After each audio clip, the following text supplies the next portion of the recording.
તો પછી 10, 15 કે 25,000 ઠાકોર સમાજને ભેગો કરવો પડે તો ભેગો કરીને આગળની કાર્યવાહી કરશું। પણ હું માનું છું ત્યાં કાર્યવાહી કરવામાં આવશે અને એમનો વરઘોડો પણ કાઢવામાં આવશે। ચાહે આરોપીઓનું વરઘોડું કાઢવાનું હોય તો માટે પૂરેપૂરી એ પૈકીના 2 આરોપીઓને પણ પકડ્યા છે કે કાયદો અને વ્યવસ્થા હાથમાં લ્યો તો કોઈના બાપની ભેડી નથી। જો 2 આરોપીને તો પકડી લીધા છે અને બીજા પણ આરોપી આપણે શાંતિસર એમને કામ કરવા આપણે 5 દિવસની મુદત આપી છે પોલીસને આ તમામ કામ કરવા માટેની અને 5 દિવસ પછી આપણને પૂરતી સંતોષ ના મળે તો સ્વાગત છે તમારું નવજીવન ઠાકોર આપનું સ્વાગત કરું છું। અને જે બનાસકાંઠા જિલ્લાના પાભર તાલુકામાં પાભરના વાવ સર્કલ નજીક જે ગઈ સાલની જે એક ઘટના બની હતી, જે ઘટનામાં 2 જૂથો વચ્ચે એક મારામારીની ઘટના બની હતી, તેમાં લોકો ઘાયલ પણ થયા હતા। ત્યારબાદ આજે પાભરમાં સમસ્ત પાભરની ઠાકોર સમાજ દ્વારા બજારમાં રેલી યોજી તેમજ પાભરની બજારો સ્વેચ્છાએ સજ્જડ બંધ રાખી રેલી પોલીસ સ્ટેશને પહોંચી અને પોલીસ સ્ટેશને જઈ રજૂઆત કરી। ત્યારે ત્યાં રેલીમાં વાવના ધારાસભ્ય સૌરભજી ઠાકોર અને બનાસકાંઠાના MP સાંસદ સભ્ય શ્રી ગેનીબેન ઠાકોર પણ આ રેલીમાં જોડાયા। ત્યારે ગેનીબેન ઠાકોરે શું કહ્યું અને સૌરભજી ઠાકોરે શું કહ્યું એ સાંભળીએ આ વિડીયો। નમસ્કાર ફરી બની એના અનુસંધાને પોલીસ પાસે જે આપણી માગણી હતી એ તમામ તમે જે કીધું એ પ્રમાણેની માગણી એમની પાસે આપણે પોલીસ પાસે મૂકી છે। એમની આપણને પૂરેપૂરી ખાતરી આપી છે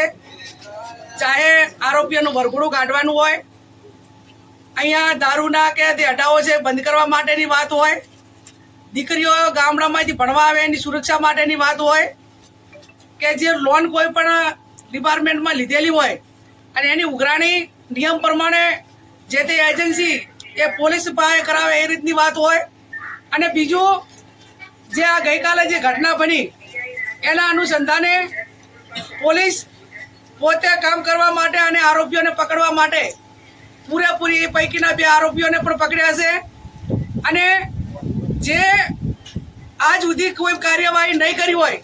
એવી પોતે પોલીસ આપણી સૌની લાગણીને માગણીને બાબરનો કાયદો અને વ્યવસ્થા કથળે નહીં અને એક મજબૂત મેસેજ જાય ને અસામાજિક તત્વોને એનો મેસેજ જાય કે કાયદો અને વ્યવસ્થા હાથમાં લ્યો તો કોઈના બાપની ભેડી નથી, કાયદો કાયદાનું કામ કરશે એ રીતે પોલીસે આપણને પૂરેપૂરી ખાતરી આપી છે। તો હું વિનંતી કરું ઠાકોર સમાજને કે આપણે 5 દિવસની મુદત આપી છે પોલીસને આ તમામ કામ કરવા માટેની અને 5 દિવસ પછી આપણને પૂરતી સંતોષ ના મળે તો અમે જવાબદાર આગેવાનો આવીને એની ઉઘરાણી કરશું અને એ પણ નહીં થાય તો પછી 10, 15 કે 25,000 ઠાકોર સમાજને ભેગો કરવો પડે તો ભેગો કરીને આગળની કાર્યવાહી કરશું। પણ હું માનું છું ત્યાં સુધી પોલીસે ખાતરી આપી ત્યાં સુધી પ્રમાણેની કોઈ નોબત નહીં આવે એવો મને પૂરો પોલીસ ઉપર અને અહીંના બધા જ જે તપાસ અધિકારીઓ ઉપર આપણે અત્યારે વર્તમાન પરિસ્થિતિના આધીન એમના ઉપર ભરોસો રાખીએ છીએ। અને બીજું કે હમણાં જ સમાચાર મળ્યા હતા કે આપણે બધા આવ્યા પછી હાઈવે ઉપર કોઈ ધમાલ કરતા હતા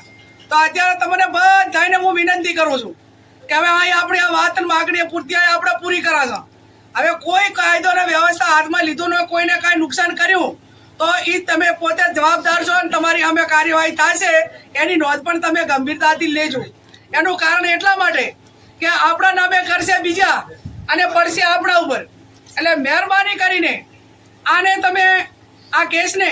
વ્યવસ્થિત ગુનેગારોને સજા કરાવવા માંગતા હોય તો પોલીસને સાથ સહકાર આપવા માટેની આપણી બધાની એક નૈતિક ફરજ છે અને એ પ્રમાણે તમે કોઈ કાયદો હાથમાં લેતા નહીં અને બિલકુલ ક્યાંય કોઈને નુકસાન ના થાય એ પ્રકારનું તમે વર્તન કરજો એવી આપ સૌને વિનંતી। આવા ધોમ ધકતા તાપમાં 3-4 કિલોમીટર ચાલીને એક અન્યાય સામે લડવા માટે તમે બધાએ આવ્યા અને બધાને સમાજને બધાને મનોબળ પૂરું પાડ્યું એ બદલ તમારો બધાનો આભાર। જે આપણે રેલી મૌન સ્વરૂપી રેલી તરીકે આપણે પોલીસ સ્ટેશન આવ્યા અને અહીં આપણે સાહેબને મળી અને બધી રજૂઆતો કરી જે અસામાજિક તત્વોએ જે હુમલો કર્યો છે અને એમના માટે જે આપણને ન્યાય મળે એના માટે તમામે તમામ બાંયધરી આપી છે કે તમામે તમામ ગુનેગારોને પકડવામાં આવશે અને તમામે તમામને સખત કાર્યવાહી કરવામાં આવશે અને એમનો વરઘોડો પણ કાઢવામાં આવશે એ આપણને બાંયધરી આપી છે। અને જે પણ આપણી માગણીઓ હતી એ માગણીઓ બધી આપણે પૂરી કરી છે. એ પૂરી કરી એટલે તમને બધાને વિનંતી છે કે કંઈ પણ પ્રવૃત્તિ બીજી આપણાથી ન થાય અને આપણે શાંતિસર જે આપણને 5 દિવસ મુદત આપણે આપી છે કે અમને 5 દિવસ મુદત આપો અને 5 દિવસની અંદર જે આપણને ન્યાય અપાવવાનો છે એ ન્યાય અપાવશે. નહીં અપાવે ન્યાય તો આપણે આગળ શું કરવું એ સમાજ બધો ભેળો કરી નક્કી કરી અને કરશે. અને તંત્ર ઉપર પૂરેપૂરો વિશ્વાસ છે કે જો 2 આરોપીને તો પકડી લીધા છે અને બીજા પણ આરોપી આપણે શાંતિસર એમને કામ કરવા દેશો તંત્રને તો એ આરોપી પણ આપણને પકડી દેશે અને એ પણ પકડાઈ જવાના છે. અને આપણને જે ન્યાય જોતો એ ન્યાય મળી જશે. એટલે આપણે શાંતિસર કોઈ પણ કાંઈ પણ પ્રવૃત્તિ ખોટી કર્યા સિવાય આપણે શાંતિ રાખી અને આપણને ન્યાય મળે એ માટે આપણે સૌ શાંતિ રાખીને આપણે કામ કરીએ. અને બીજું કે તમામે તમામ જે લોકો આ ન્યાય માટે આવ્યા છે એમને આપણને તંત્રએ વિશ્વાસ આપ્યો છે કે તમને 100% ન્યાય મળશે અને અમને પણ આપણે પર ભરોસો છે તંત્ર ઉપર કે આપણને ન્યાય અપાવશે.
શું ત્યાં સુધી ફરજ